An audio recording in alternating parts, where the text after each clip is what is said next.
Baik, Assalamualaikum warahmatullahi wabarakatuh. Perkenalkan, nama saya Anissa Maulida dengan NIM 6670210022. Di sini saya akan mempresentasikan hasil review bacaan jurnal saya yang bertema keadilan sosial. Di sini saya mengambil sekitar 10 jurnal dan saya baca dan akan saya jelaskan melalui video ini. Berikut penjelasannya. Keadilan sosial dalam berbagai perspektif. Keadilan yang berlaku di masyarakat yang baik berupa rohani maupun material dapat disebut dengan keadilan sosial. Hal tersebut dikemukakan oleh Darmudi Harjo dalam Siregar tahun 2014.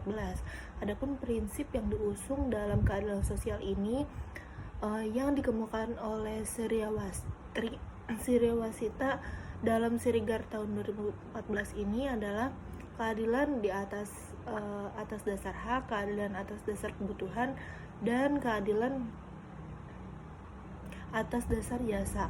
Nah, dapat kita lihat di Indonesia ini masih terdapat kesenjangan sosial yang diakibatkan adanya kekurangan penerapan dari keadilan sosial ini. Nah, keadilan sosial ini merupakan salah satu nilai yang terdapat dalam Pancasila yang perlu kita perjuangkan karena merupakan salah satu tujuan negara dan merupakan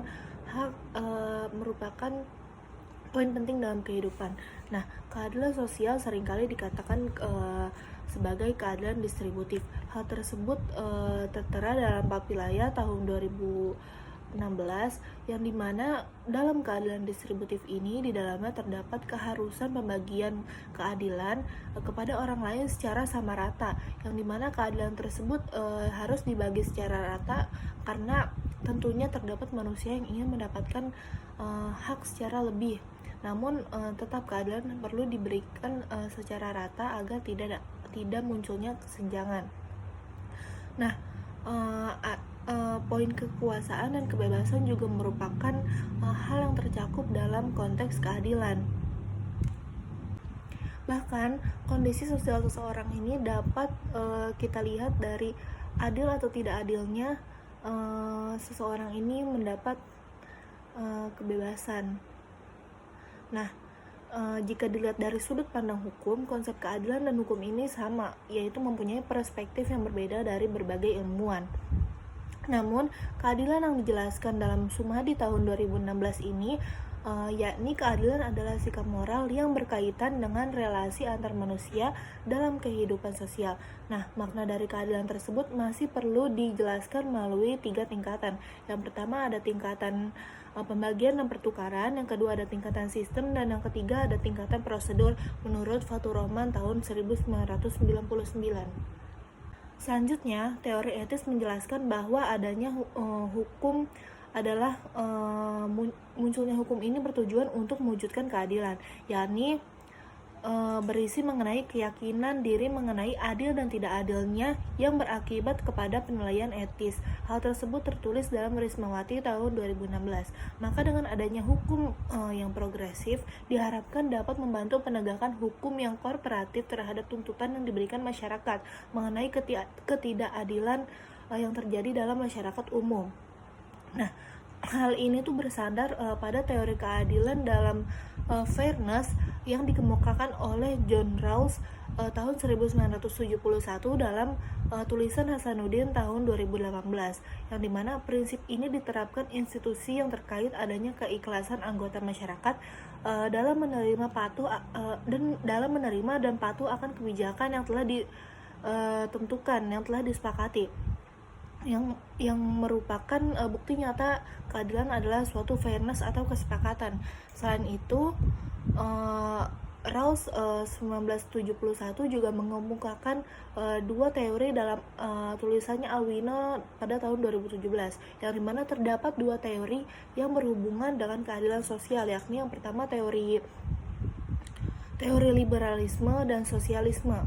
Nah, teori liberalisme ini diartikan sebagai pemberian kepentingan kepada kebebasan yang menciptakan kepentingan dalam individu yang memiliki satu tingkat derajat di atas yang lainnya. Sedangkan keadilan sosialisme ini adalah pemberian kepentingan pada kesamarataan atau kesetaraan yang mengakibatkan adanya pengabaian terhadap kebebasan dasar yang ada. Nah, beranjak kepada pembahasan berikutnya, terdapat perspektif dari Mutahari tahun 1996 yang ditulis kembali oleh Fatin pada tahun 2017 yang mengemukakan bahwa makna adil dalam penjagaan keseimbangan masyarakat yang memunculkan manfaat bagi masyarakat itu sendiri. Nah, keadilan ini perlu dipelihara agar lebih baik lagi kualitasnya. Nah, pembahasan keadilan ini ternyata telah dibahas terlebih dahulu oleh Al-Quran, yang dimana pembahasan tentang keadilan ini tentunya tertera dalam Al-Quran, yang dimana adanya sebuah tuntutan kepada seorang individu. Nah, dalam Islam ini penegakan keadilan sosial ini bukan hanya sekedar bentuk kesepakatan antar manusia namun keadilan ini ternyata berhubungan kepada adanya pertanggungjawaban yang kita berikan kepada Allah Subhanahu wa taala. Karena bahkan ya hadirnya dunia atau alam raya ini merupakan bentuk dari keadilan yang diberikan Allah Subhanahu wa taala terhadap kita semua sebagai umatnya. Nah, selanjutnya terdapat dua perspektif mengenai keadilan yang dikemukakan oleh Soekarno dan Bung Hatta, yang dimana Soekarno ini lebih memulai sesuatu dari konsep, kemudian beliau menerapkan konsep tersebut melalui kejadian di lapangan. Nah, berbalik dengan Soekarno, Bung Hatta ini lebih menerapkan adanya pencarian fakta lapangan terlebih dahulu. Selanjutnya temuan yang ditemukan dalam fakta lapangan ini akan dijadikan suatu konsep yang tertata. Hal tersebut dituliskan oleh Raswanto pada tahun 2015. Selanjutnya, Karan Jawaren dalam Suliantoro dan Runggiandini pada tahun 2018 ini berpendapat bahwa penyebab munculnya ketidakadilan sosial ini adalah karena munculnya pemikiran dualistik hierarki dan adanya dominasi oleh rakyat tertentu. Karena hal tersebut tentunya ada dalam pikiran-pikiran masyarakat, sehingga untuk mengatasi hal tersebut perlu adanya kerukunan dalam kehidupan masyarakat yang beragam, yang dimana ketika kerukunan berjalan dengan optimal, maka prinsip kesetaraan, keadilan, dan kepedulian ini akan muncul satu sama lain. Hal tersebut tentunya dapat dijadikan suatu solusi ketika ada masalah dalam keadilan sosial, seperti adanya kesenjangan sosial atau diskriminasi yang terjadi di kehidupan kita. Nah, berbeda dengan pembahasan sebelumnya, Wahyudi menuliskan pada tahun 2017 yang meneliti mengenai adanya pemikiran keadilan atau perspektif keadilan yang berpengaruh kepada kepercayaan politik sejumlah mahasiswa, yang dimana ternyata persepsi mengenai keadilan sosial ini ternyata berpengaruh kepada kepercayaan politik. Pengaruh yang diberikan pemikiran dari keadilan sosial ini cukup kuat untuk menentukan kepercayaan politik yang dirasakan para mahasiswa tersebut. Nah, selain faktor perspektif keadilan sosial ini, faktor demografis juga cukup berpengaruh kepada kepercayaan politik para mahasiswa. Contohnya di mana mereka tinggal, kultur yang terjadi di tempat mereka tinggal, dan lain-lain tentunya berpengaruh kepada adanya turunnya kepercayaan politik dari mahasiswa tersebut.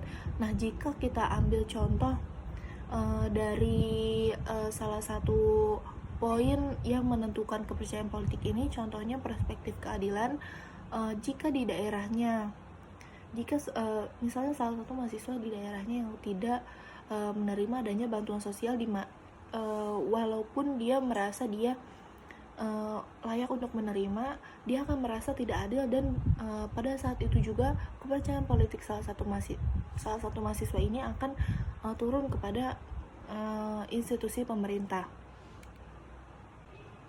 Sekian presentasi review jurnal dari saya, kurang lebihnya mohon maaf. Wassalamualaikum warahmatullahi wabarakatuh.